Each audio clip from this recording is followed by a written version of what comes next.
Good evening, everybody. I'm Sharvari Kulkarni.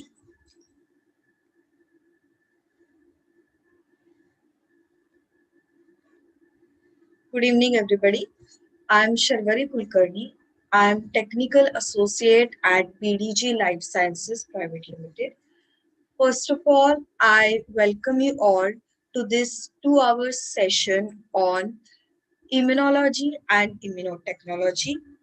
In this, we will be discussing about theory, basic concept of immunology, how antigen antibody interactions are used for immunotechnology, and then very interesting part of the session I'm going to include one virtual lab experience for ELISA technique. So first of all, it's indeed a great pleasure to have you all on this platform for learning this basics of immunology and immunotechnology. And I assure that the valuable time which you have given for this session will be really productive and informative for you. So let us start. I'll just give you my brief introduction. I'm Sharvari and I'm a technical associate at BDG. I have 12 years of experience in the field of biotechnology. I have taught various subjects like IPR, bioethics, biosafety, immunology, and immunotechnology for 12 years. And my area of specialization is bioinformatics 1 and 2, on which I have done several research projects and international papers. And I have taught for engineering exam in for 12 years, engineering students for 12 years, and after that I joined BDG Lifesciences as technical associate. So I'm involved in various activities like conducting workshops and trainings for BDG. Also, I'm involved with research projects for students as well as researchers in this field. So talk about let us talk in brief about company. I'll start sharing my screen. We will talk little bit about the introduction of company.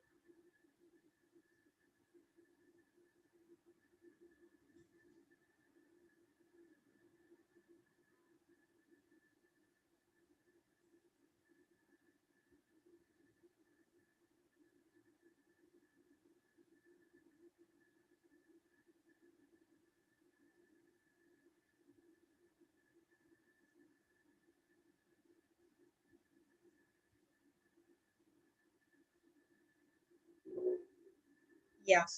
So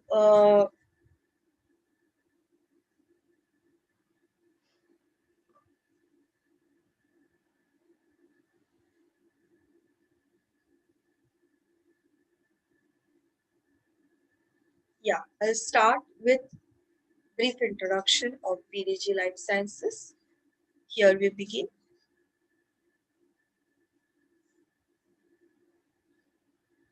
Motive or starting of the organization was to create the group for students, researchers, scientists, professionals, and who are related to the field of biotech, biopharma, and bioinformatics. So our group have developed in 2009, and we have free consultations, tutorials, books, project reports, assignments, and trainings, job offers in India and abroad, scholarships, research newsletters, news, and much more. This is a little brief about the company. We started our operations in 2009, and we have wide array of services which include uh, this research projects, workshops, online and on-site, training online and on-site, webinar, contract research, seminar, and conferences. These are some services which we offer, like we have services which are related to the topics based on bioinformatics basics and advanced, gene and genome editing using CRISPR, drug discovery technology, molecular dynamics, genomics and proteomics, immunoinformatics, then R programming, etc.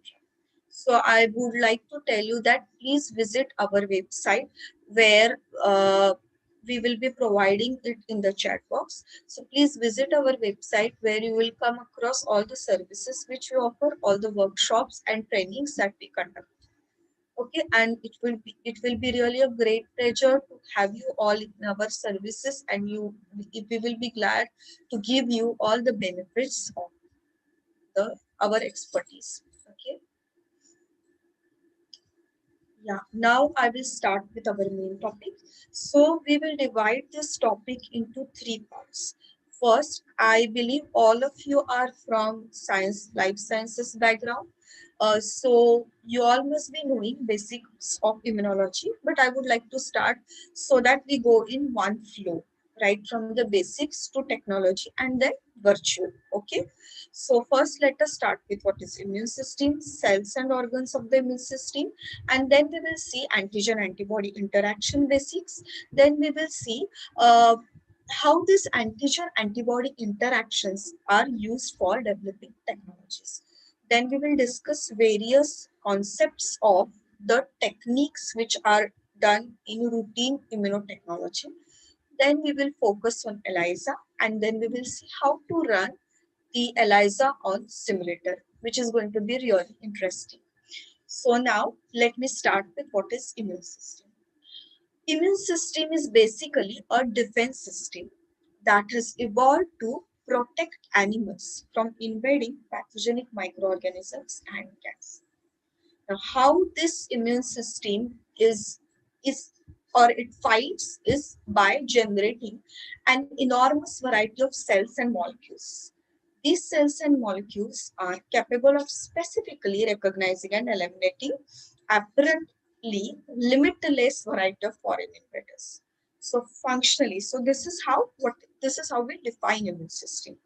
Basically, system or like it is a protective system which protects animals from pathogens. What do we mean by foreign? It's something which is non-self, something which is coming from out. So treating these as pathogens and developing variety of responses in order to recognize and eliminate these foreign invaders. So functionally, how can we divide immune response? It can be divided into two related activities, recognition and response. So the first step becomes recognition. Immune recognition is remarkable for its specificity. And then immune system is able to recognize. How do it recognizes? Because it is able to recognize subtle chemical differences that distinguish one foreign pathogen from another. Now, this response is basically divided into two, effector, memory. What do I mean by effector and memory? Effector is when this recognition of foreign pathogen is done and effector cells are produced. Memory is immune system has capacity to keep this in memory. Okay, so effector cells and memory cells are there. Effector response is immediately produced once you recognize the foreign pathogen. Memory is when memory is kept and when there is second exposure of pathogen, it is used as memory response. Now, what are the types of immune system? Immunity or immune system is basically divided into two types. First, innate immunity. Innate means what? Inborn. So, innate immunity is less specific and adaptive is more specific. Innate immunity has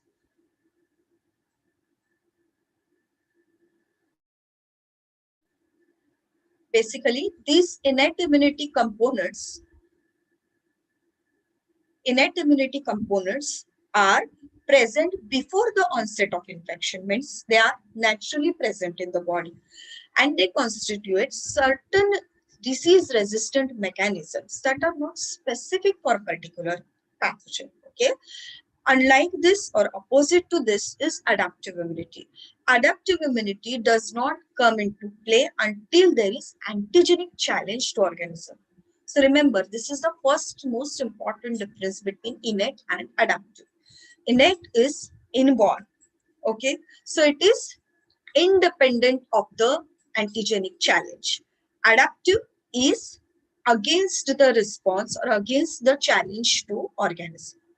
So adaptive response, of course, it is high degree specific response and it has remarkable property of memory.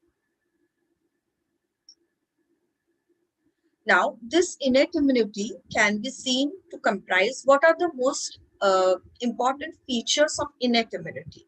Innate immunity has anatomic, physiologic, phagocytic, and inflammatory barriers. Okay, so what comes under anatomy? Skin, mucous membrane. Okay, so skin becomes first most, you can say, barrier. There are levels of barriers. Okay, those are faced by any foreign microorganisms. First, it will face the skin. After that, there is mucous membrane encounter.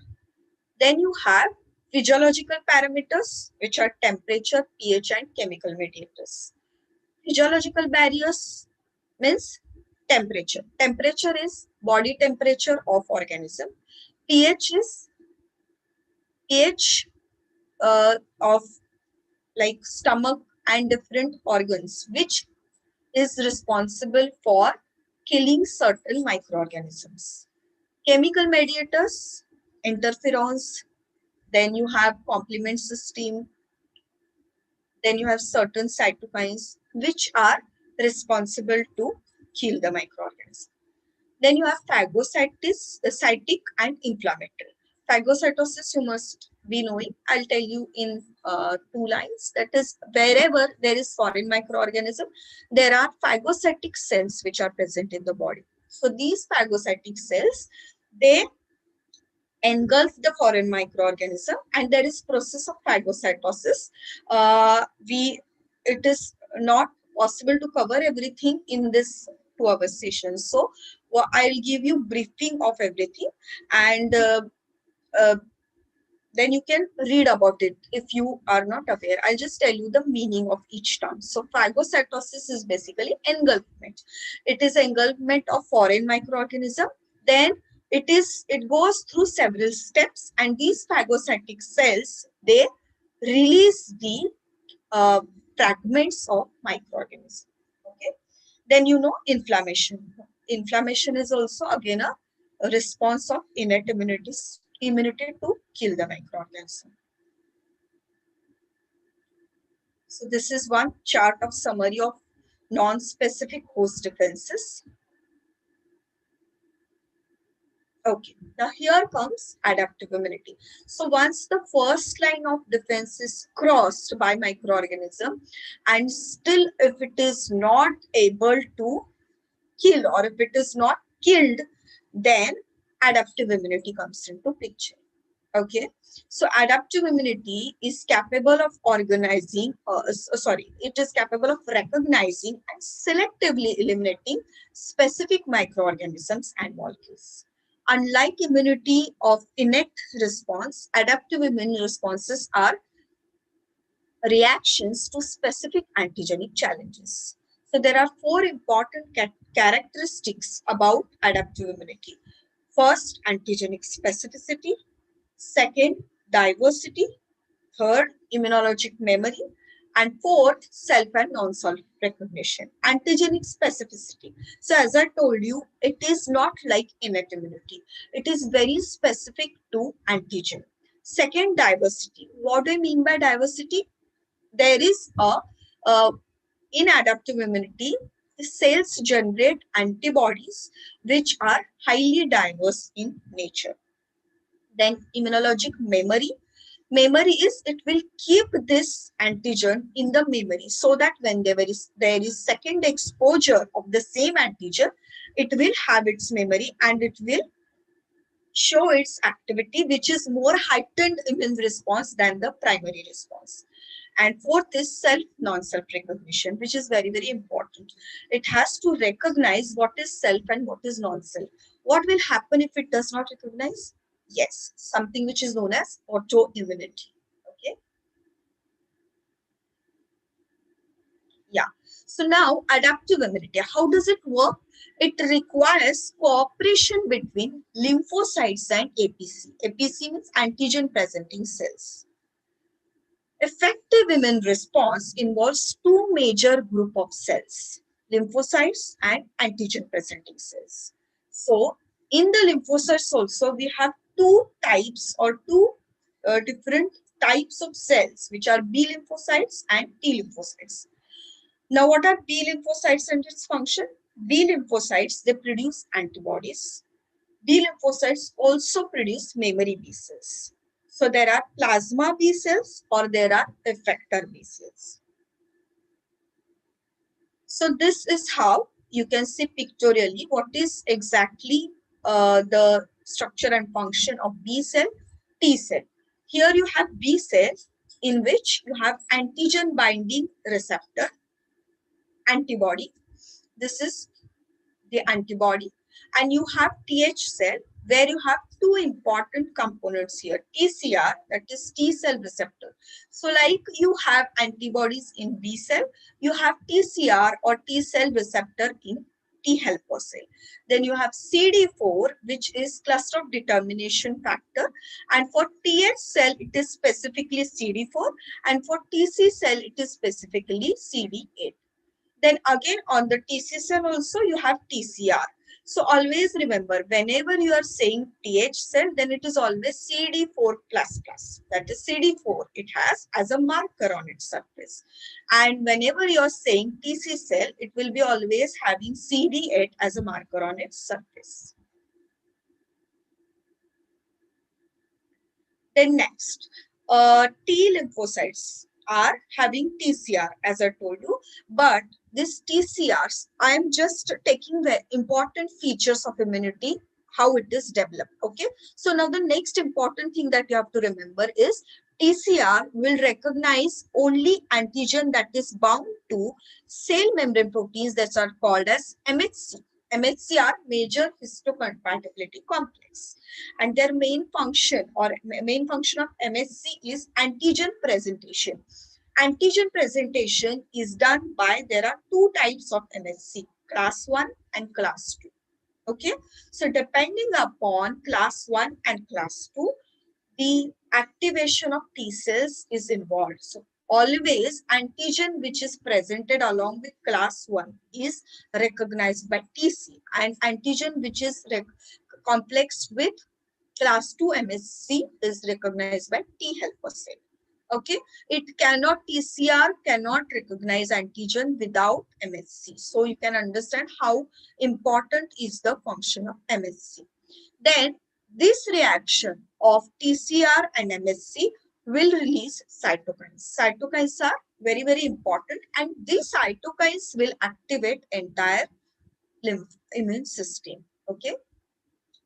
So this is how it is connected. What do I mean by connection of adaptive system with lymphocytes, T cells and B cells? Is you can see here in the diagram, internalized antigen is digested by cell, and this is, there are two ways of presentation, antigen presentation, as I told. First is antigen class with class 1 MHC. Second is with class 2 MHC. Now let us see what happens if the antigen is represented with class 1. Okay, so it will be reacting with class 1 MHC and TC cell. And these cells will be divided into CTL, that is cytotoxic lymphocytes. Okay, then what happens on the other side? TC receptors recognize antigen bound to MHC molecules class 2. So this binding of antigen and MSC will activate T cells, as I told you, T helper cells. So in the first TC and in the left hand side T helper. Now this binding of antigen MHC, they activate T cells to release activated TH cells. They will release cytokines. You can see here this blue color compounds are cytokines. These cytokines, they contribute for the activation of B cells, TC cells and other cells. So you can understand how important is the role of cytokines. So these cytokines, they in turn, you can see here, they will activate the TC cells, and these activated TC cells will be developed into CTL, and these CTL kills the altered cells. Okay. Now here what happens? This is our B cell on which we have antibodies sitting on its membrane. Encounter of antigen and antibody, B cells interact with antigen and develops into antibody secreting plasma cells. But this activation has to be done by cytokines. Unless and until it is activated by cytokines, they will not release, or they will not produce, they will not develop into plasma cells to secrete antibodies. Okay. Now these antibodies which are secreted, they will bind antigen and facilitate its clearance. Clear? So these are three ways of killing the antigen when it enters your body, either with class 1 MHC presentation or class 2 MHC presentation, and together they will respond by cytokine release, and these cytokines in turn are responsible for activation of TH, TC and B cells. Okay. Now this is how I would like to depict graphically how this response is shown to antigen. You can see time on x-axis and on y-axis antibody concentration. So on the x-axis, you can see if antigen encountered to A, this is the primary response to antigen A. Fine. So there is always a lag of 7 days and there is production of antibodies at higher concentration to A. Then after some time, there is drop down. Why? Because antibodies have done their function and they are no longer active. Now, what happens is if you inject antigen A for the second time, that is secondary immune response to antigen A, you can see there is no lag. So very quickly, this is at heightened immune response, heightened antibody concentration. So this lag is not there in the second time. What is the reason why lag is not present? Is because it has a property of immunologic memory, correct? Now what happens? During this secondary immune response to antigen A, there is primary response to antigen B, which again show you this lag, and then there is increase in the concentration. Again, there is a drop down. Now, if here it is secondary immune response to antigen B, that means if it is second exposure, it will not show lag. It will quickly show this heightened curve like in the first case. Understood? So, always there is lag of 7 days, but once produced, it is heightened immune response and then again it drops down. Correct? Now, I would like to give you briefing about cells of immune system and organs of immune system. So cells of immune system, they start the lineage basically from the first hematopoietic stem cells. They have property of self-renewal, means they can generate on their own. Then this self-renewing hematopoietic stem cells, they divide into two types, myeloid progenitor and lymphoid progenitor.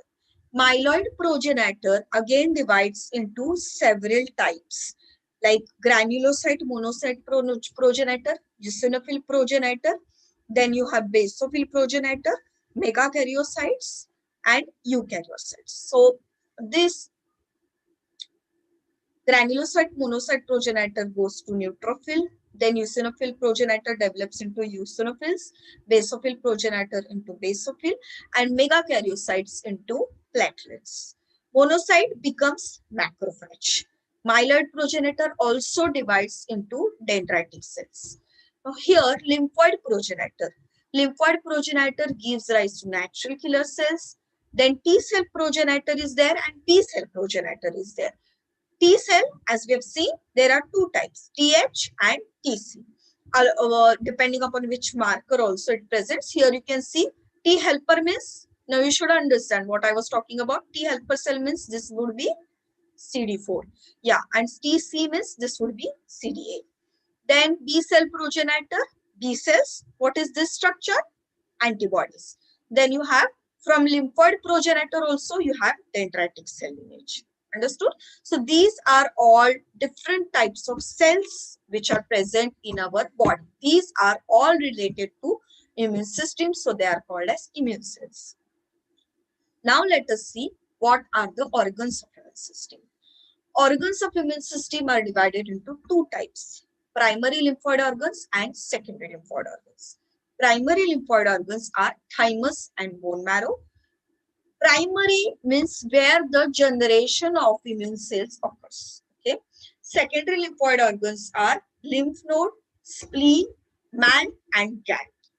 Secondary lymphoid organs are where the maturation and you can say this antigen antibody interactions, where these actual interactions happen, are the secondary lymphoid organs. So we'll see one by one. So this is the thymus. Thymus is a primary lymphoid organ. You can see this is the diagrammatic cross section of thymus. You can see here thymus is divided by means of connective tissue strands which are known as trabeculae. Can you see here this bone-like structure? These are connective tissue strands which are known as trabeculae, and it is divided into cortex where you have dense population of this thymocytes. Can you see here? These blue colors are thymocytes. Also in the cortex you have these cells. Can you see here this gray color cells? These gray color cells are nerve cells. Nerve cells have capacity to accommodate around 50 thymocytes. Then after cortex, you have this region. This is cortex and this is medulla. So in the medulla, you have sparsely populated thymocytes that are more mature than those are present in the cortex. So in the medulla, you have mature thymocytes, but the population is less than the cortex. Okay. Now within the thymus, these thymocytes, they also interact with some other types of cells like this cortical epithelial cells. Can you see in light purple or lavender color? Then you have tan cells, and then you have some cells known as dendritic cells. So these are different types of cells which are present in the thymus. What is important from our point of view is these are thymus are having these thymocytes. Okay, so these thymocytes get mature in the thymus. Okay, then now the next is lymph node. Lymph node have lymph node and lymphatic system. This is the structure of lymph node. So as you all can see, what are the important factors here? It is divided into three parts or three layers. Okay, that supports the lymph node structure. It is cortex, paracortex, and medulla. So the outer region is cortex. Middle region is called as paracortex, and inner region is called as medulla. Okay. Now you can see here this structure of lymph node. Afferent lymphatic vesicles and efferent lymphatic vesicles are there, or vessels are there. Sorry, not vesicles, vessels are there. Big vessels. Vesicles are small. And here you can see B lymphocytes are there, which are dense in population and they are having germinal centers. Then you have primary lymphoid follicles which are present in the cortical region. Then you have paracortex and then you have medulla. So these lymphocytes circulate in the lymph and they are carried into the node by afferent vessels. Fine. And after processing, they are going out through the efferent lymphatic vessel.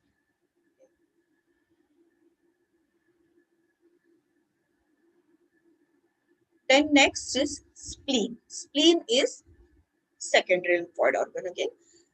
Spleen is, you can see here in the beautiful diagram of spleen, it has around uh, it has two regions. Okay, so it has white pulp and red pulp.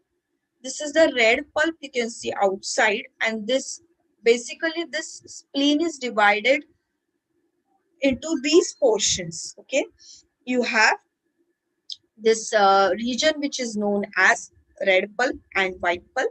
Then you have this trabeculae, same as we discussed in case of thymus. Then you have here white pulp and red pulp. As I told you, pans is the region. This region is known to have more dense population of T lymphocytes. This is the white pulp. And red pulp, you have more amount of B cells. Also, that is why it is known as red pulp. Also, you have thymocytes present in it. Then you have certain important regions which are known as this vascular cyanocytes. Okay, and this is the capsule of the spleen.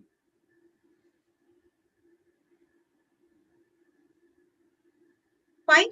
So this was the brief about cells and organs of the immune system. So what did we see? Cells, two lineages, different cells, and then primary lymphoid organs like thymus and bone marrow, and secondary lymphoid organ, that is lymph node, lymphatic system. Lymphatic system is also very well organized. What is the lymph basically? Do you understand? It is the liquid portion which is left, or after, when you in short, remember like this: when you subtract blood cells from the blood, then the fluid which is squeezed or fluid which remains is the lymph. Now this lymph is responsible for its flow, which carries antibodies and serum, and this is responsible. There is a lymphatic system, you can see over here. This lymphatic system is responsible for carrying out this lymph to lymph node. Okay, so we reached till this story of the immune system, that in the secondary lymphoid organs, your actual antigen is coming into interaction with antibodies. Now, what is the main focus of our session is understanding antigen-antibody interaction and its applications to immunology. So now you can see here, this is the antigen. Okay, and this structure is known as antibody. It is a Y-shaped structure, and these are the antigen binding sites. Fine. So this is how antigen binds to antigen binding sites. But what happens? How these interactions exactly happen? The responsible structure for this antigen and antibody interaction is the specified or unique structure of antibody. So this is the structure of antibody. It is Y-shaped with two regions. See here, one is constant and one is variable. So you can see constant region is constant in all the antibodies. So the region which decides antigen antibody reaction specificity is the variable region, this region. Also, one more important point to remember, this antibody is always made up of two chains, light chain and heavy chain. This is light chain and this is heavy chain. This is constant region and this is variable region. So obviously, you must have understood that it is this region which is variable, and that this region which is particularly responsible for specificity of antibody to recognize specific type of antigen. Yes, so these are double bonds, and this is known as hinge region. Okay, so these are SS bonds which binds light chain and heavy chain together. These are antigenic binding sites. So depending upon the antigen type, it will be sitting in specific type of antibody which is specific to antigen.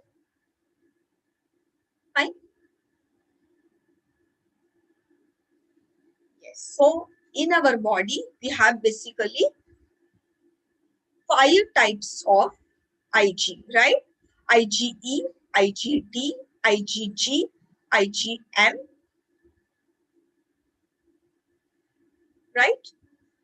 So these are the different types of 5 types of immunoglobulins. Antibodies are also called as immunoglobulins. So these are the 5 types of antibodies that we have.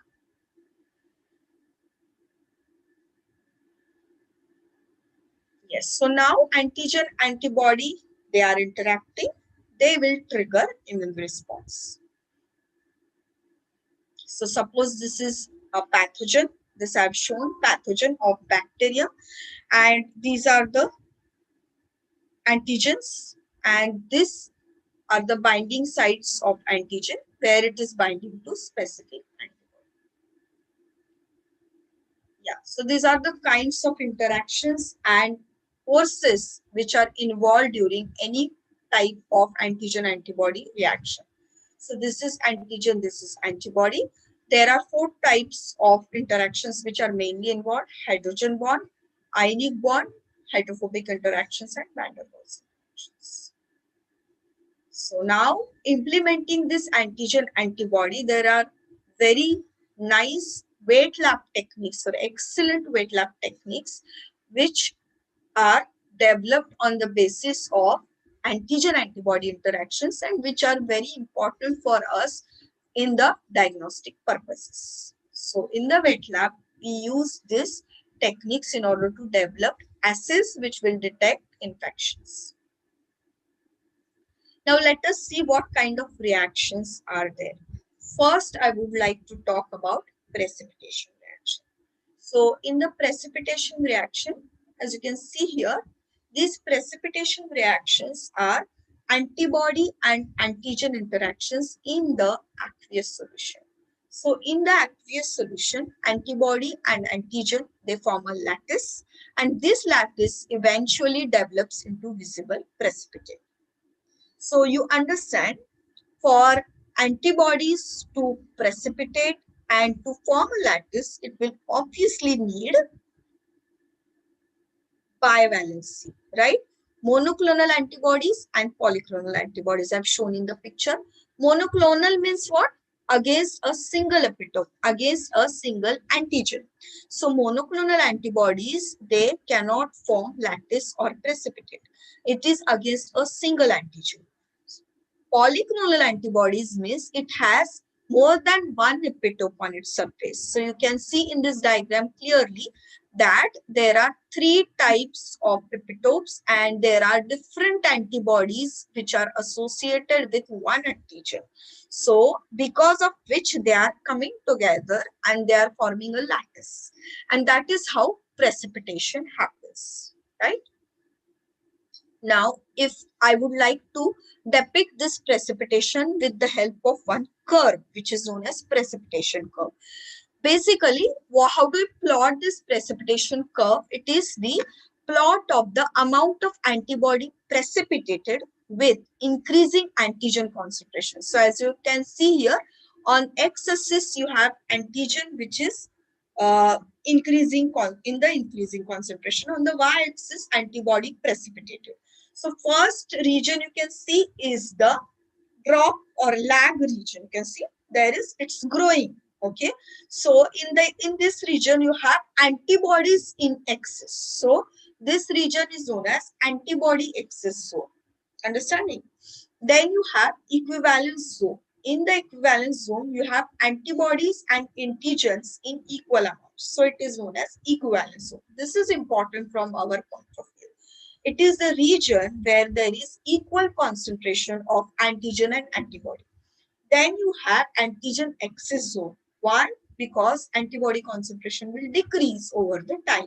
So in third region, you have antigen excess zone. Antibodies are less and antigen are more. Clear? So in this region or equivalence zone is the region which will generate a sharp curve. Okay, so this region where equivalence zone is achieved is the basis of our development or reading of the techniques or assays. This is the region which will generate a curve in gel, and that region will give us detection of a particular type of antigen. Okay, so when this region or when this reaction of precipitation is used in gels, or when you incorporate antibody in the gel, so what will happen? We will create a line of precipitation. Now, technique, there are two types of techniques. When you use this concept of antigen antibody interaction in gels, there are two types of techniques. First is immunodiffusion and second is radial immunodiffusion. Immunodiffusion is used to determine relative concentrations of antibodies or antigens to compare antigens. And radial diffusion is also the same purpose. It is also known as a Mancini method. Mancini is over after the name of scientist who discovered it. And double diffusion is there. It is known as Octernally method. So let us see this double immunodiffusion or octernally, in which you have two wells in the gel. One is antibody well and another is antigen. Simple to understand. Antibody will diffuse through the gel, antigen will diffuse through the gel, and at one concentration, this will correspond to equivalence zone, right? So this particular region of equivalence zone, which show antigen and antibody concentration at a equal amount, that will show the precipitate. So in this middle region, if you see precipitation ring, then you can analyze the antigen antibody interaction. Radial or Mancini. In the Mancini, what is the technique which is used is by means of incorporating antibody in agar. Understanding? So you have agar which is incorporated with antibody, and in the center you have antigen. So antigen will diffuse along radially. That is why it is known as radial immunodiffusion. So it will diffuse radially, and then it will reach to a concentration of antibody which will give such equal amount. You're getting me? So antigen antibody concentration, which is equivalent, will show you this kind of ring. And this is known as precipitation. So here I have shown one example of the experiment which is done. Test standard. So you can see this kind of precipitation rings are formed. Okay. Now we'll move on to the next technique or development of this technique, where there is combination of electrophoresis and double immunodiffusion. Now, I hope you all are clear with what is double immunodiffusion. So now we are going to combine this with electrophoresis. You must have already heard of, or you must have already learned about what is electrophoresis. Electrophoresis is basically the separation of any protein or any molecule on the basis of charge. So here, both the techniques are combined. First is electrophoresis, where components of the antigen are separated on the basis of charge. Then antiserum is added to the troughs on one or both the sides of separated antigens, and then they are allowed to diffuse. So again, what will happen? At a correct concentration, there will be line of precipitation formed where antibody and antigen will react.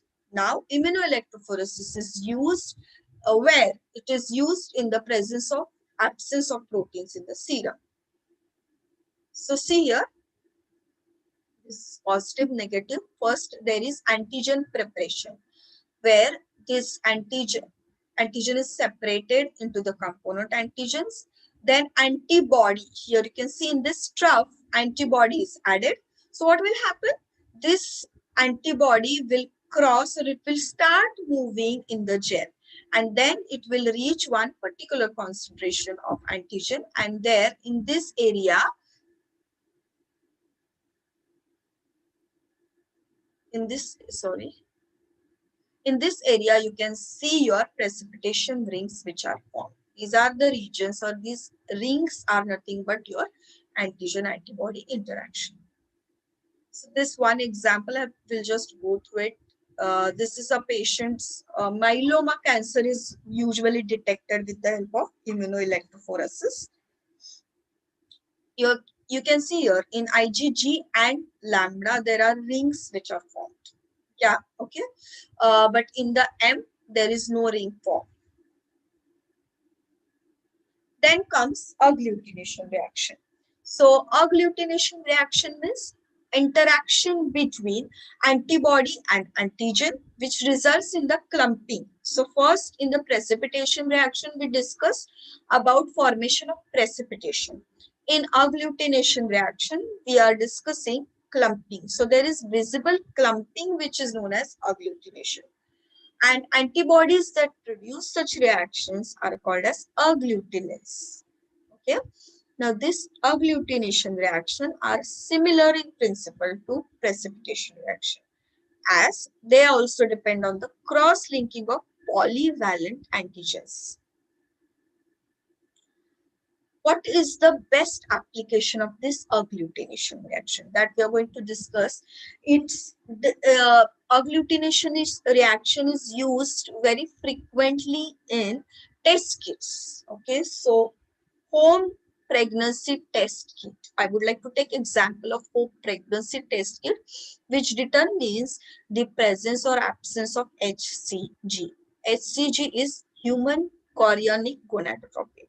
And what is the basis of concept of this test kit is a pregnant lady always has human chorionic gonadotropin present in her urine, right? So what are the contents of this test kit? The kit reagents, they have heptane carrier conjugate. You can see in this diagram HCG carrier conjugate. And in the test kit, you also have anti-HCG antibody. Now, do you understand this concept, anti-HCG antibody? That means HCG is there. To this HCG, antibody which is present will be called as anti-HCG antibody. Okay.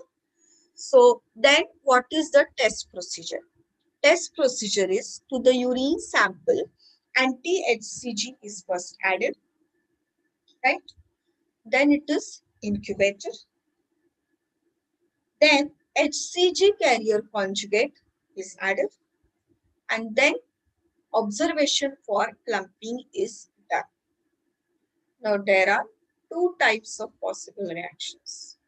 First, reaction if woman is not pregnant. What will happen? The kit reagents, that is HCG carrier conjugate, a heptane carrier conjugate, and anti-HCG antibody. This will react with each other. And what will happen? It will cause visible clumping. Correct? Now, what happens in the next or other possibility is the possibility of woman being pregnant. So, what will happen in such case? The HCG, which is present in the urine sample of pregnant woman, will react with antibody. And when heptane carrier conjugate comes, it won't be reacting. Okay, so there will not be clumping, right?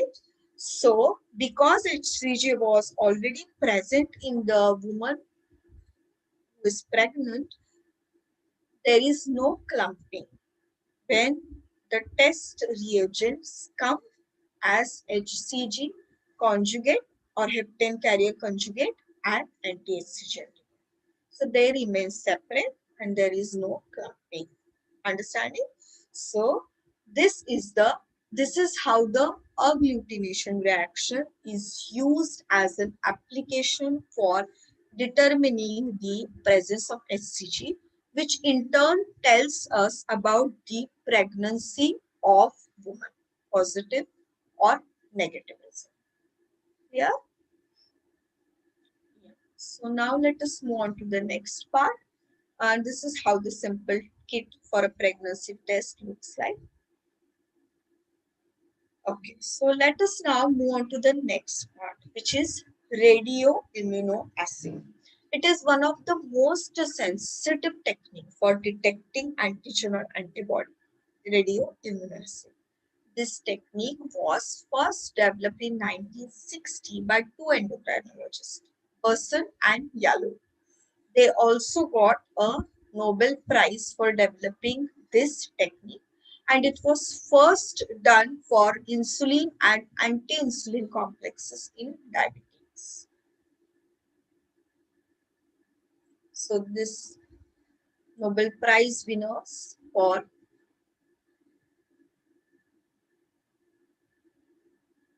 product for developing RIA, radioimmunoassay. Now let us see what is this, what is the principle of RIA. RIA is basically involved, or it basically involves competitive binding. Competitive binding of what? Of radio-labeled antigen and unlabeled antigen to high affinity antibody. You get it? So what are we going to do here is we are going to mix the labeled antigen with the antibody at a concentration that saturates antigen binding sites of the antibody. So see here in the first case, I-125, which is antibody labeled. To this, we will add labeled antigen. Okay. And what will happen? It will sit on the antibody. It will form interaction with antibody. Now what we'll do is we will add the test samples. This test samples or infected serum will contain unlabeled antigen. Unlabeled antigen of unknown concentration are added in progressively larger amounts. So what will happen? As the concentration of unlabeled antigen increases, more labeled antigen will be displaced from the binding sites. Clear? As you increase the concentration of unlabeled antigen, there will be displacement of labeled antigen which are already sitting on the antibody. So what will happen? Decrease in the amount of radio-labeled antigen which is bound to specific antibody in the presence of test sample is noted. And this decrease in the amount or this displacement of unlabeled antigen to the labeled antigen will indirectly give us the concentration of antigen which is present in the infected cell. Got it? So this is how radioimmunoassay uses the principle of antigen and antibody interaction. Understood? Okay. Now, next technique is Western blotting.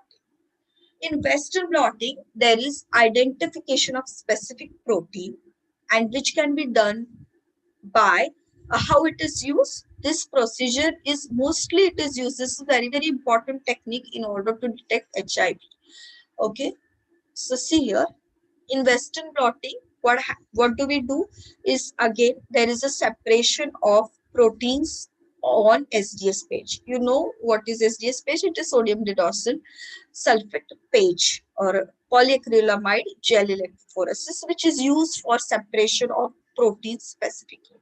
So what will happen? First, there will be protein sample separation by SDS treatment. It is purely based on the charges, right? So then after that, these proteins are transferred to nitrocellulose sheet. Getting this? This is nitrocellulose sheet. And after that, it is transferred to, or it is, what you can say, it is transferred for immunostaining of blot. Once you transfer this nitrocellulose sheet, labeled antibody is allowed to react with it. And then there is development of or visualization of this immunostaining of the blot on the autoradiograph. Okay, and this antigen antibody interaction of labeled antibody with the antigen which is separated or which is incorporated into the nitrocellulose sheet, which will give us autoradiograph. Detection of this autoradiograph will tell us where the antigen antibody interaction has happened, and that will give us detection of specific protein. Clear? Okay. Now here comes our ELISA technique. ELISA is enzyme linked immunosorbent assay. So now let us see first what is the basic of ELISA. It is quantitative and qualitative measurement of component which is present in the liquid sample. Always remember, ELISA plate is 96 well plate, uh, which is done for the detection of or qualitative and quantitative measurement of components. So see here, this is a 96 well plate. Step 1 is coating of antigen. Then step 2 is addition of enzyme linked antibody. And step 3 is addition of substrate, right? So here you add substrate. Now twist comes where when you add to this substrate, so to this, antibody, when you add enzyme linked antibody, so this becomes your primary antibody, and the antibody which is conjugated to enzyme in order to detect the quantity and quality of antigen antibody interaction, we are using secondary antibody. Secondary antibody is linked to enzyme, and to this enzyme, when substrate is added, there is interaction. So this detection of basically we are indirectly measuring the strength of color or strength of enzyme substrate reaction, and this enzyme substrate reaction is related to antigen antibody interaction. You getting me? So that is why it is known as enzyme linked immunosorbent assay, right?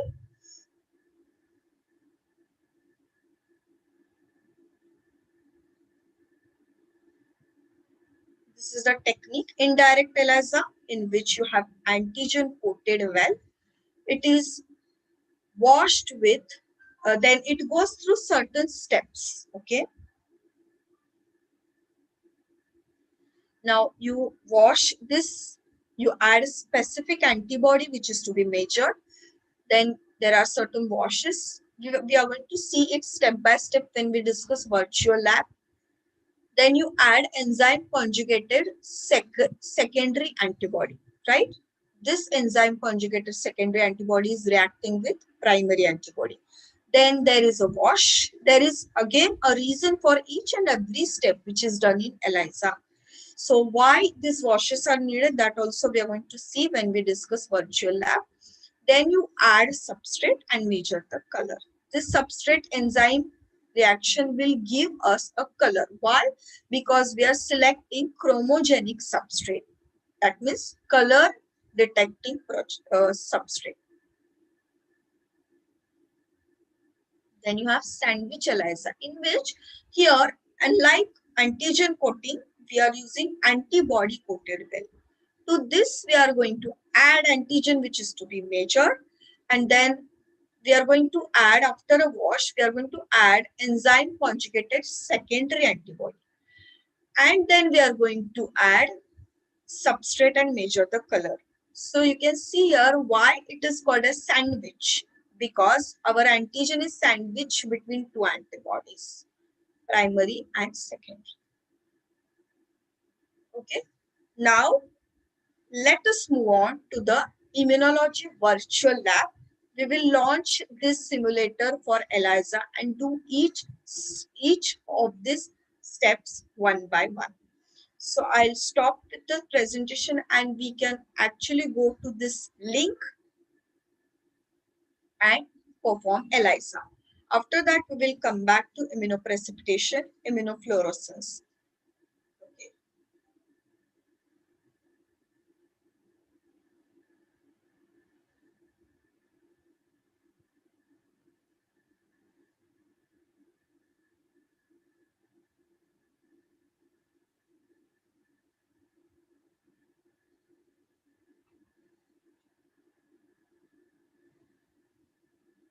Here you just have to Google for HHMI Biointeractive Virtual Lab ELISA. Fine. So here, just click on Launch Interactive. Yes. So see here, they have developed it so nicely that you actually feel the experience of doing ELISA with the concepts and with the steps one by one. So first, it's very interesting. I'll brief you with this, how this technique is that we have discussed in the slides. Same thing they have mentioned here, how the diagnosis is based on immune response that they have mentioned. So we will start with the exercise. Here you have these options: diagnosis, which is the basis or theory or principle about the ELISA that we have discussed, so I'll not repeat. Then you have background, same thing, how does it work? Then you have notebook. So each step is mentioned in the notebook, its reasoning is mentioned. Then some glossary part about the components which are involved in ELISA. Okay, so let us get started with virtual lab. You will have to just click to enter the lab. Click. Okay.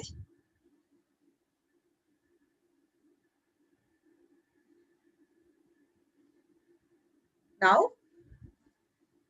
see here.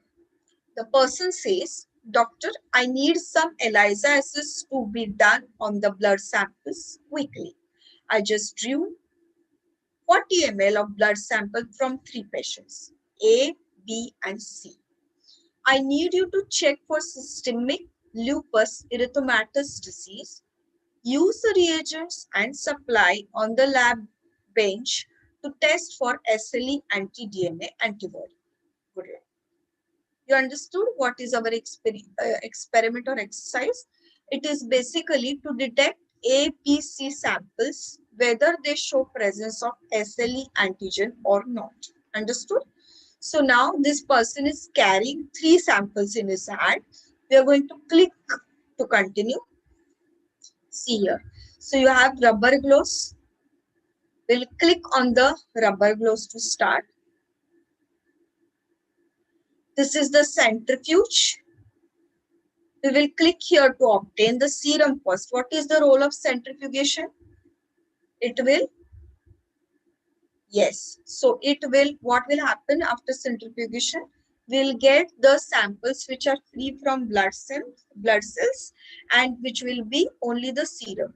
What will happen if blood cells are there? It will interfere with the actual results of ELISA. So we have to first centrifuge. Just click on the centrifuge. It will open up like this. These are our blood samples.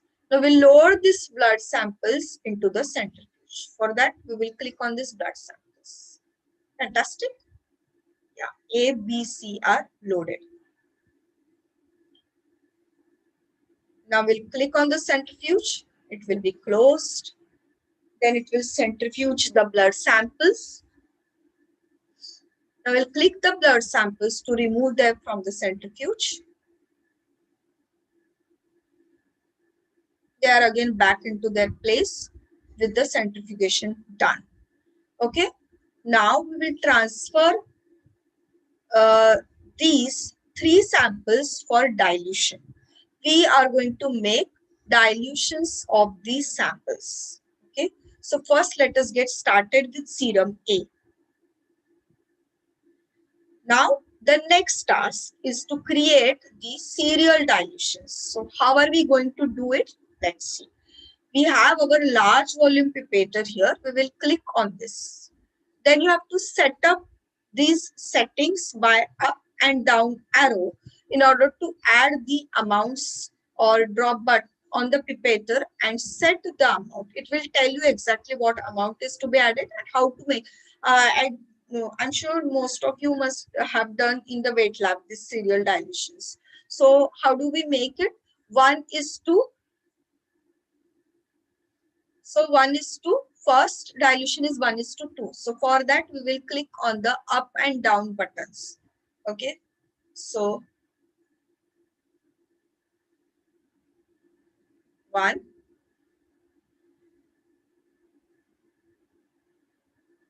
and then we will click on tube A.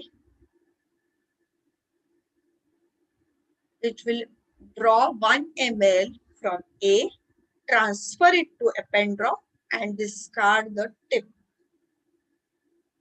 Fine.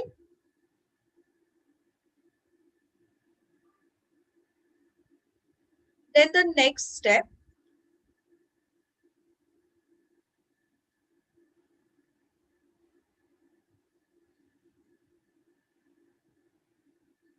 one ml. So it will also, as you must have seen now, pop-up had come. If you miss any step, it will give you also where you have gone wrong. Okay. So we click on this and click on serum A. It will draw 1 ml of serum and enter into the next tube for next serial dilution. Discard the tip. Then comes next serial dilution, which is 1:100. 1:2 is done. 1:10 is done. Now 1:100. For 1:100, what will happen? What we will do? Small volume pipetter is used. Click on that, and then you set amount to 0.1 and click on serum A. So it will draw exactly 0.1 from serum A and transfer it to the last tube for serial dilution of 1:100. Clear up to this? Now the next step is we have to add PBS. Why do we make serial dilutions?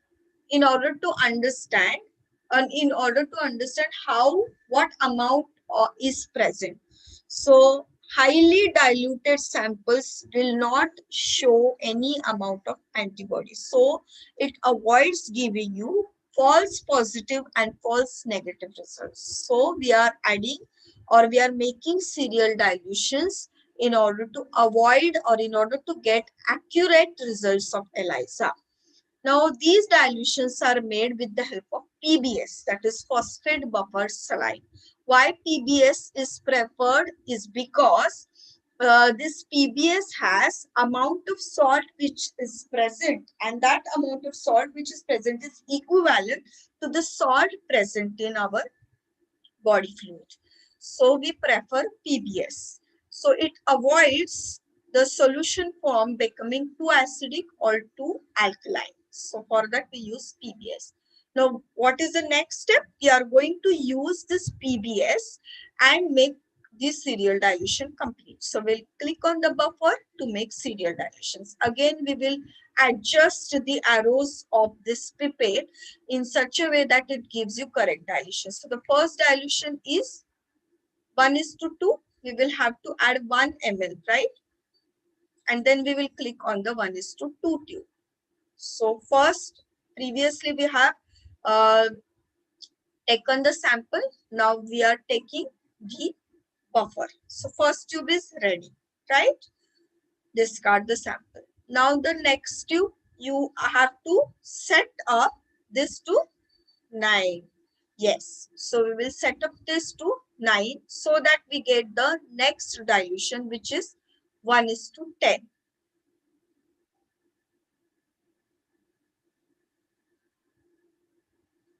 1:10, right? So for that, you will have to click on 1:10 tube.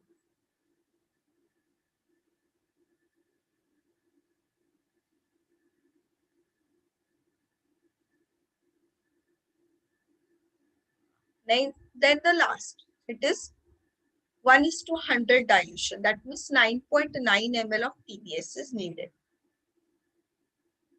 Yes, 9.9. And third tube you will have to click. So our third dilution is made.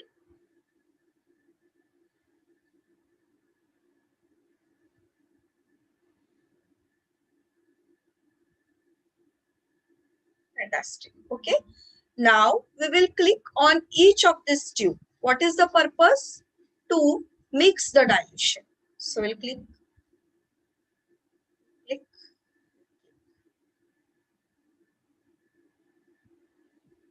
Now we'll select small volume pipetter to draw the diluted serum. Okay, so we will click on small volume pipetter and we will transfer these dilutions to ELISA plate. First dilution 1:2, it is transferred to ELISA plate. Discarding the tip. You can see how systematically and peacefully it is doing everything, right? This is one excellent lab which is developed for understanding the working of ELISA with the concept. Then click on the 1:10 tube. It will draw 1:10.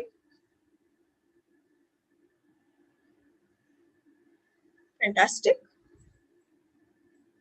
Discard the tip. Then third, 1:100.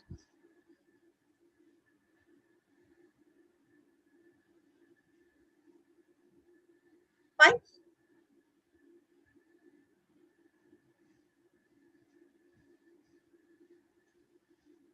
We'll click on the serum here, put it away. Same way, now dilutions for B will be prepared and it will be loaded. Click on serum B, click on large volume pipetter. Same way, 1 ml. Now it will do it on itself so that it saves our time. It is doing on its own.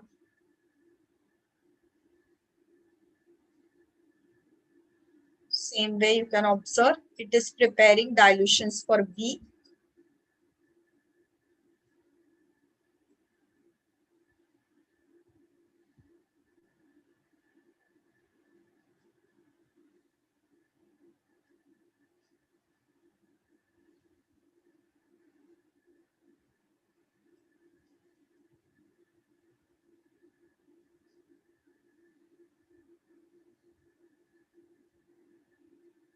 In between, it suddenly asks you for some task. Like I clicked on the buffer so that you don't get lazy because it is doing everything on its own.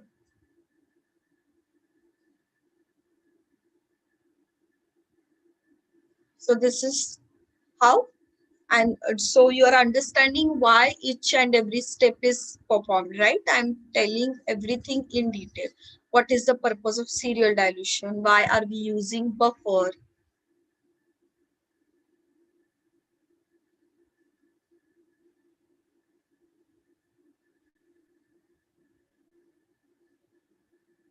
Again, now you have to click on each and every tube to mix the dilutions.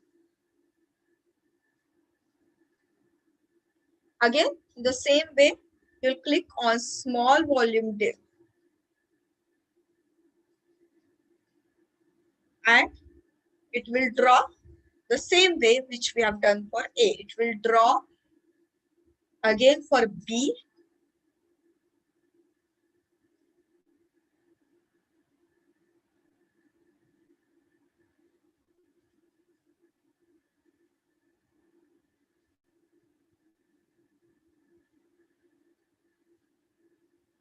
All the dilutions for B.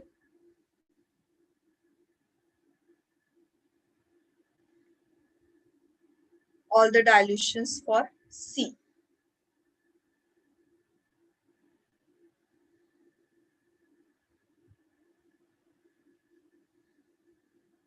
Click on B to put it away.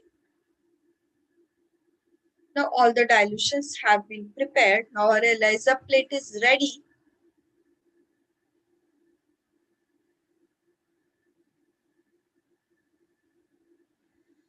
With the dilutions. Now the next important task is we will have to prepare positive and negative controls. For that, we are going to click on SLE antibody, which acts as a positive control. So with the help of this small volume pipetter, we are going to draw 0.1 ml of positive control.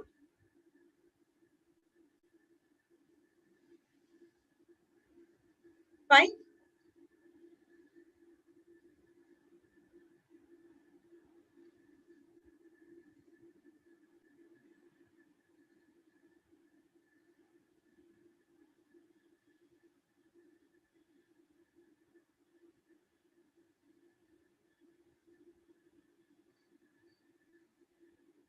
So in each well, positive control is added.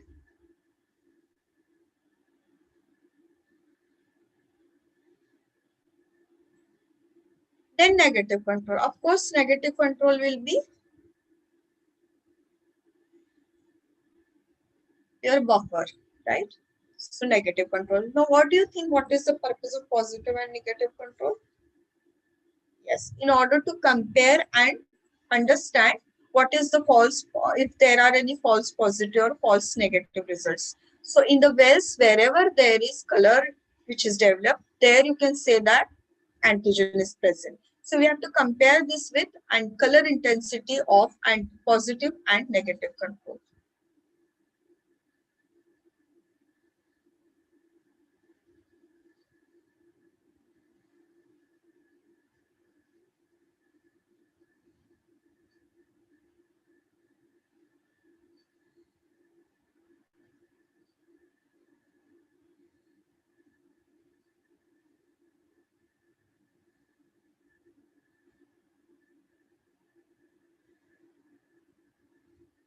Fine.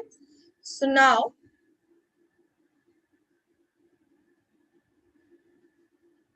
negative control is completed.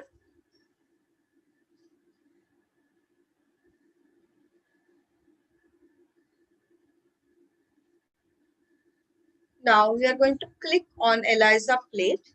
Our plate is ready with everything. Dilutions, positive and negative control. We are going to place it in incubator. So we'll click on the incubator. It will open the door and will place the plate into the incubator. Now we are going to incubate the ELISA plate at 37 degrees for 15 minutes.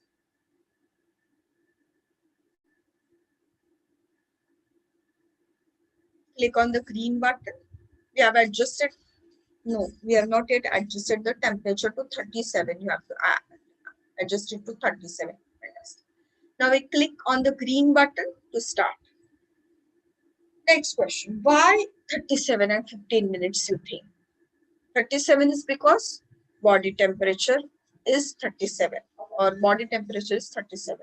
And 15 minutes is in order to complete the reaction of binding interaction. Okay, so if it is less than 15 minutes, interaction will not get completed. That's it. Now we'll click on the incubator. It will remove the plate from incubator. Now what is the next thing? Now we will remove the liquid from the plate. This fluid from the plate has to be removed one by one.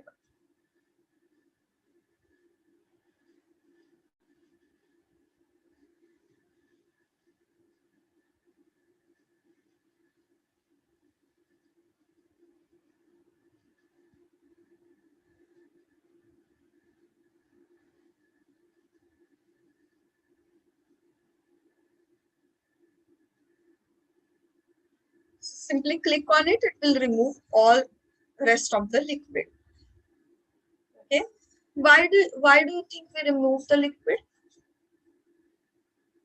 Yeah, because we want to focus on only the bound antibody to antigen, right? So this removal of liquid will remove the unbound antibody to antigen, right? So now the next step is the buffer wash. Click the buffer to wash each plate and then click the rabbit anti-human antibody. So first we have to wash each and every well with the buffer. For that we will add buffer to it. So why buffer wash is needed? In order to stop the interference of unbound antibody, which can give us false positive results. So we will add buffer to each of the plate.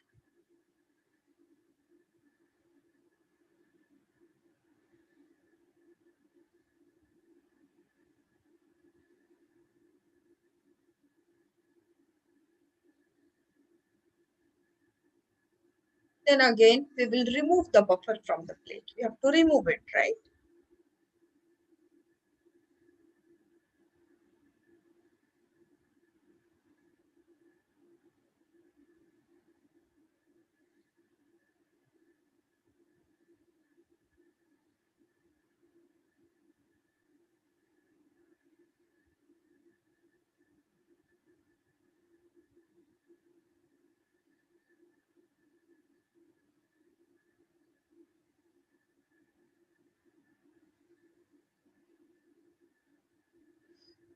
Now we'll click on the ELISA plate to remove remaining buffers. So all the buffer wash is also done now.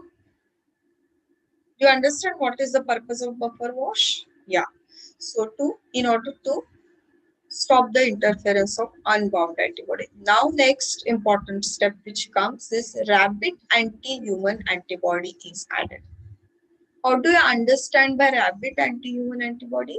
We prepare the antibodies against the human antibody. So this is our secondary antibody. Do you understand that? Yes. Primary antibody we added. Then reaction is done.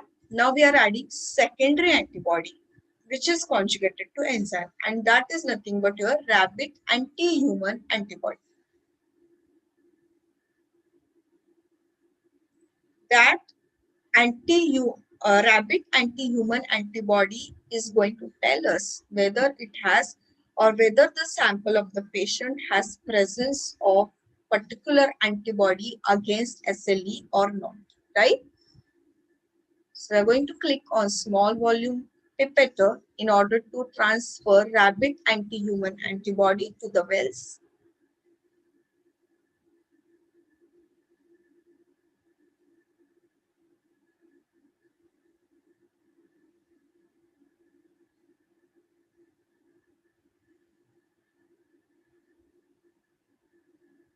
It will add in the each well rabbit anti-human antibody. Then we will again have to incubate it, right? So same way we'll click, it will place the low ELISA plate. Then again we will set the timer to 15 minutes and to 37 degrees, and we'll click on green button. We'll incubate the plate. We will click the incubator. We will remove the plate. Then we'll again remove the liquid.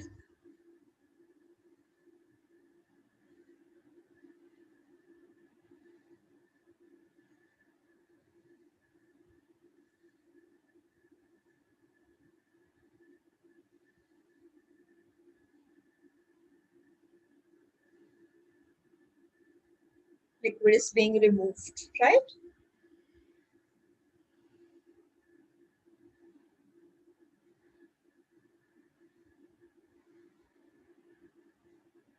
Then we are going to add substrate. HRP.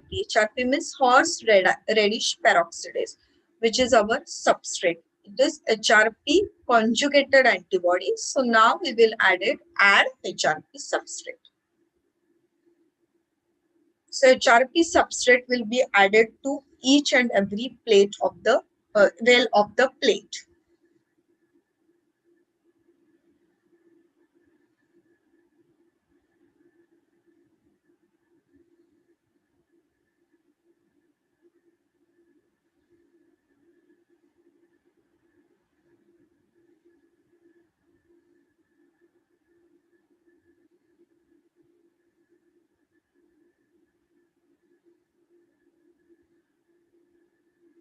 It's added to remaining wells as well. Okay. Now we will again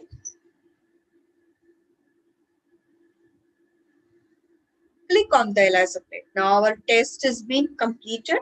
Now we click on the ELISA plate to see the results.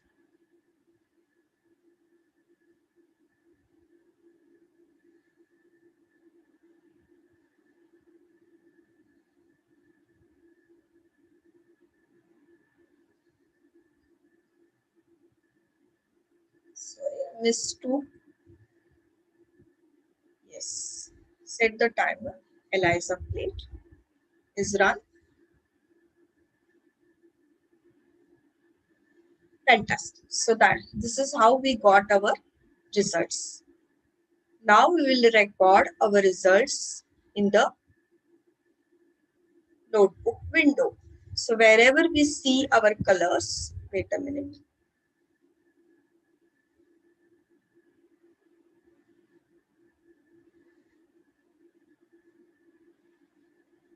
Repeat this step.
Yes.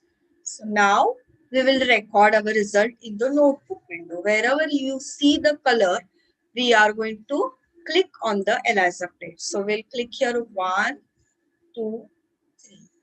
1, 2, 1, 2,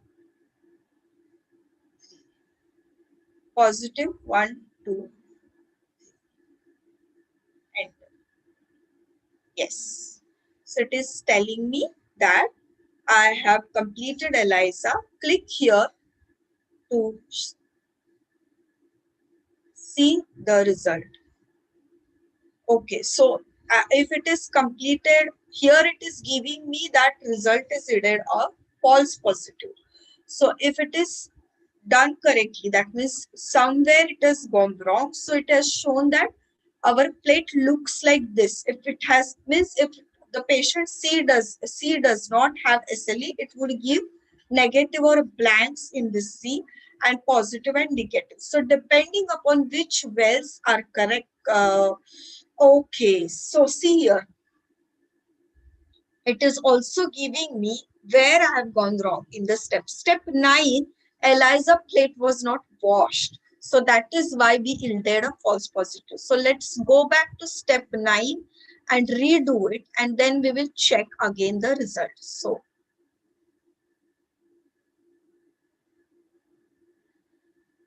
step 9.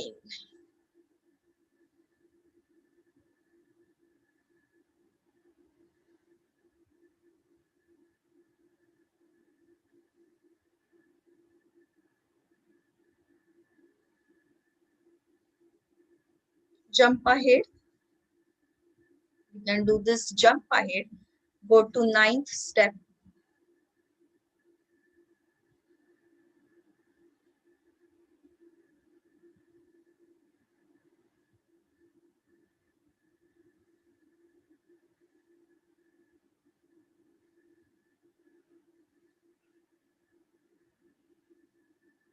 Let's see which is this step. Step number 6. Step number 7.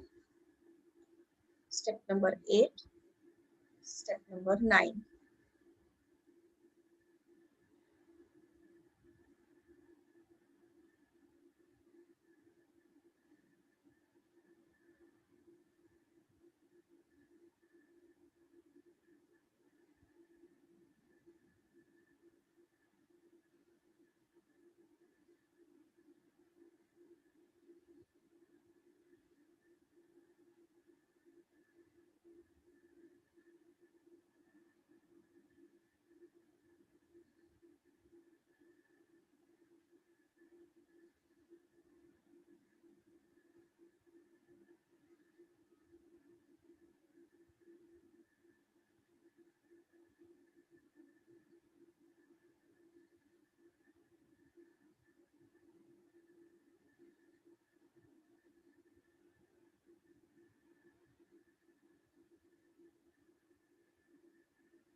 So as directed, I'm performing the steps.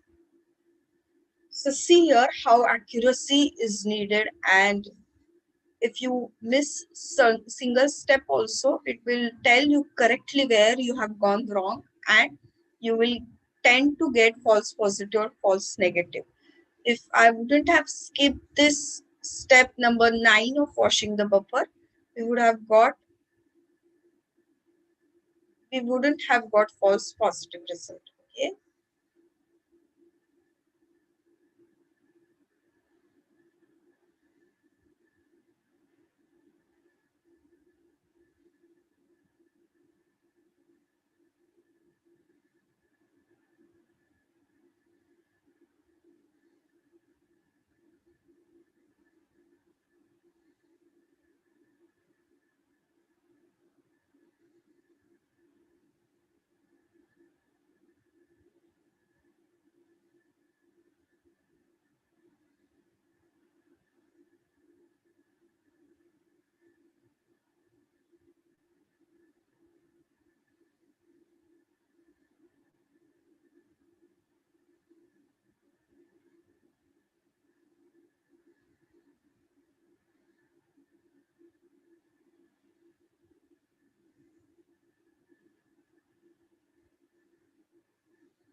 So fine here, since we have skipped the steps, I wanted to show you this.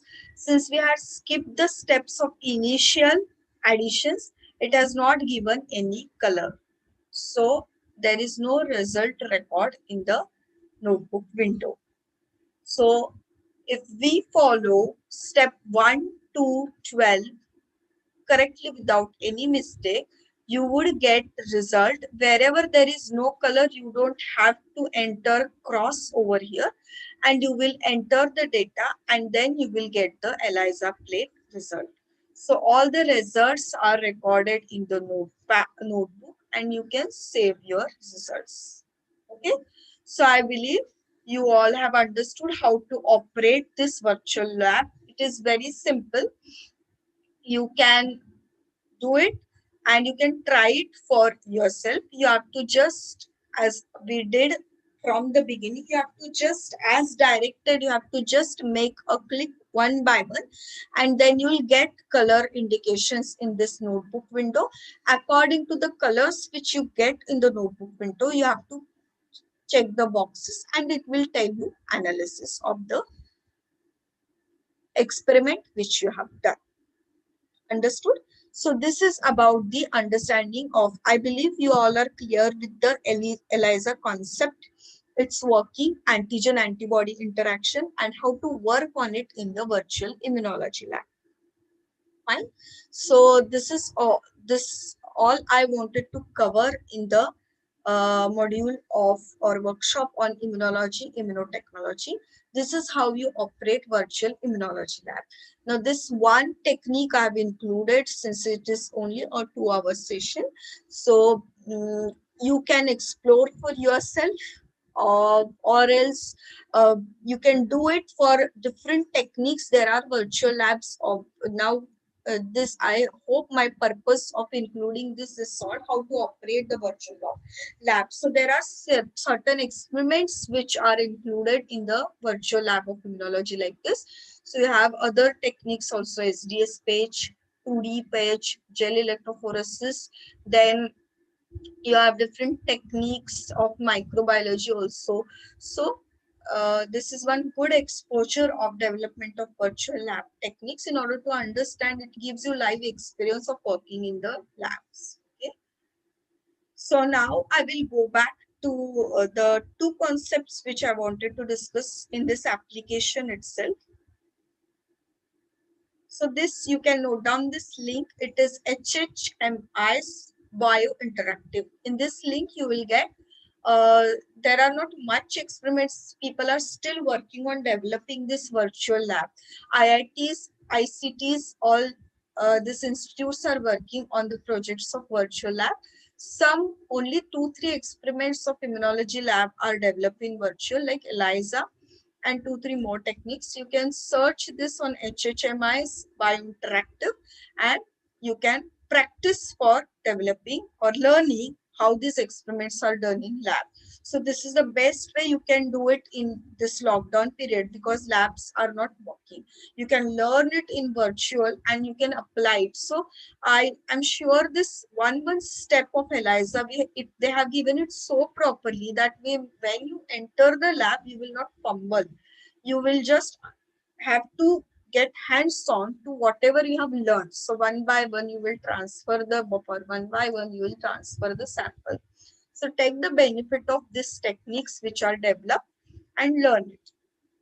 So now I'll just close this virtual lab, and then we will discuss 2 more techniques.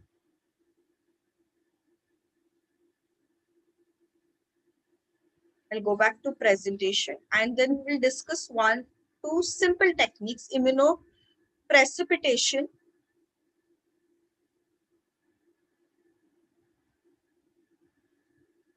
and immunofluorescence. Okay, so immunoprecipitation is basically, here we are using for precipitation the magnetic beads. Okay, so we are going to add the antibodies to the cell extract. We are taking simply the cell extract in here. In one tube we are taking cell extract, and in this tube we are adding specific antibody to cell extract. This specific antibody antigen interaction will happen, and then this antibody is conjugated to magnetic beads. Okay, so this antibodies are coupled. The secondary antibodies, unlike our substrate which is chromogenic, here we are using phenomenon or the concept of magnetism. So we are conjugating secondary antibody to magnetic beads, and then we are going to apply magnet. And then what will happen because of this magnetic force? These antibodies which are conjugated to magnetic beads, they will be attracted towards magnet which is provided from outside. Right? So then we will apply the magnet, and we will rinse it to remove unbound material. Understood? So this is one development by means of magnetism for antigen antibody interaction. Last is immunofluorescence. Immunofluorescence is basically using fluorescent type. So same principle, you have protein, then you have labeled primary antibody, and to this primary antibody you are adding um, fluorochrome molecules. So you have this fluorescently labeled antibodies, and what will happen here, like we used color, we use magnetism, same way here fluorescence will be detected, and this detected fluorescence will be transformed into signal in order to understand the presence of or antigen antibody interaction. So this is the method. Here you have fluorochrome labeled antibody. Then this is the direct method. You have directly fluorochrome labeled antibodies added to the membrane antigen. Fine. Here, indirect method, where fluorochrome labeled anti-isotype antibody is added. Same way that we discussed for ELISA. This is indirect method. Secondary anti-isotype antibody is added. And third is indirect method with fluorochrome labeled protein A. Protein A is used here for fluorescence. Understood? Yeah. So this is all about the techniques which are developed from antigen antibody interaction. I think I was successful in giving you highlights of uh, immunology, immunotechnology, and one good application of it, that is virtual lab of ELISA. So I think here I can stop my presentation. If you have any queries, you can put it in the chat box.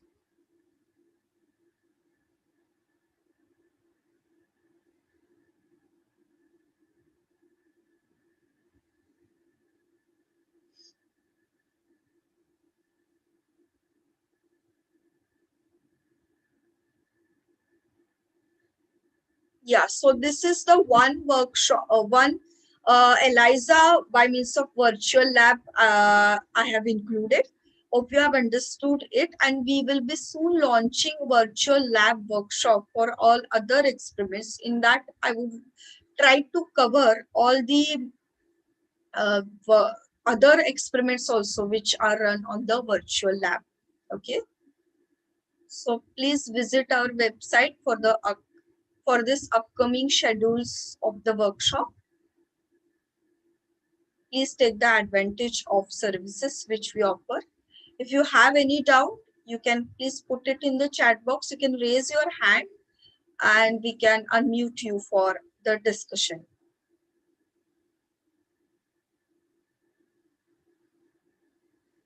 Anybody?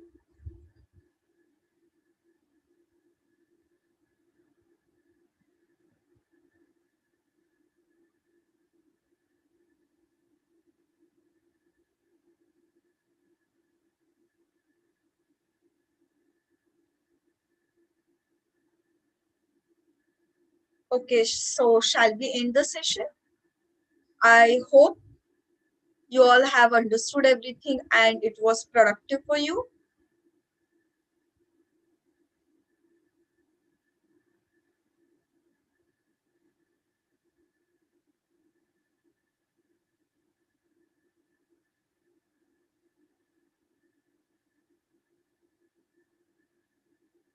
Yes, adaptive immunity and acquired immunity is the same. You can say it is the same. It is specific immunity. Adaptive is also called as acquired immunity.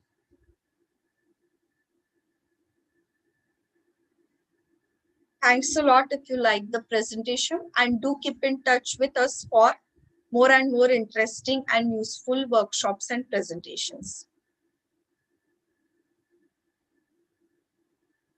Thanks a lot, Devika. I hope everybody found it informative and interesting.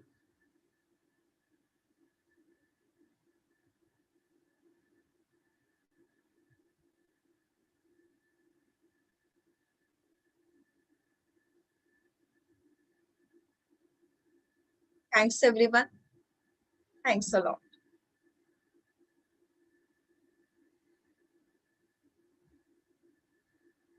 Thanks, Velvi.